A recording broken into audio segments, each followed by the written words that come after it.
Changing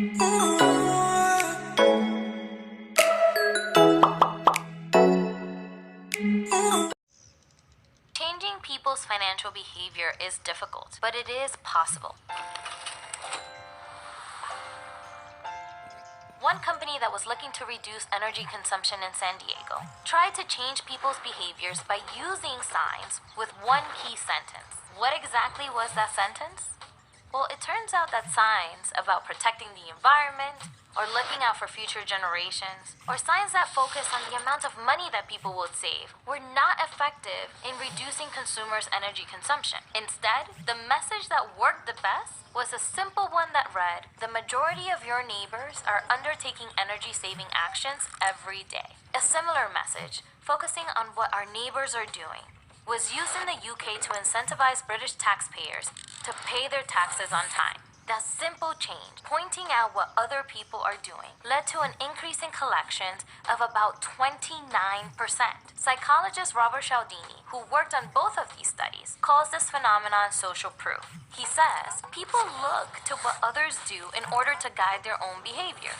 It's no wonder then that we base a lot of our own fiscal decisions on what other people do. And unfortunately, what we most easily observe are other people's spending behavior, not their savings behavior. It's easy to notice if your friend goes on vacation or buys a new car or a swanky pair of shoes. And with social media, you can even keep tabs on the shopping habits of the rich and the famous. Now, if someone wins a lottery, we'd expect them to spend more money, and they do.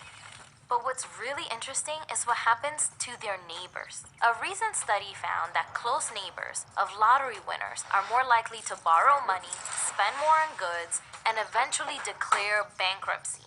In fact, the larger the lottery winner, the higher the rate of bankruptcy among the neighbors of the lottery winners. Basically, the lottery winner's behavior is rubbing off on their neighbors. We are always aware of consumer spending, but what we are not aware of are other people's savings behavior. So let's lift that veil. You can start with just a couple of friends. Instead of asking where they bought their new bike or the best time of year to travel to France, ask them if they paid down their mortgage, or if they have an emergency fund, or if they've paid off their student loan. Tell them about your own financial situation. To really make this a social affair, I encourage you to start celebrating paying down your debts. Maybe you've seen the viral video of a happy dancing woman who've paid off more than $200,000 in student debt. She was able to achieve this incredible milestone because she was bold enough to ask her colleagues and her industry peers how much they earned, thousands of dollars that she was missing out on, and finding a job that would pay her fair market rate.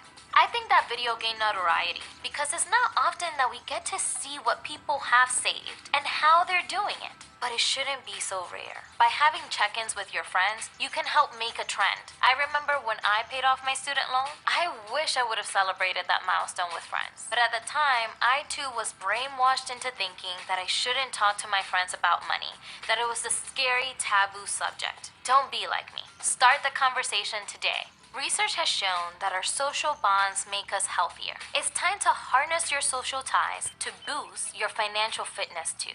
Your future self will thank you.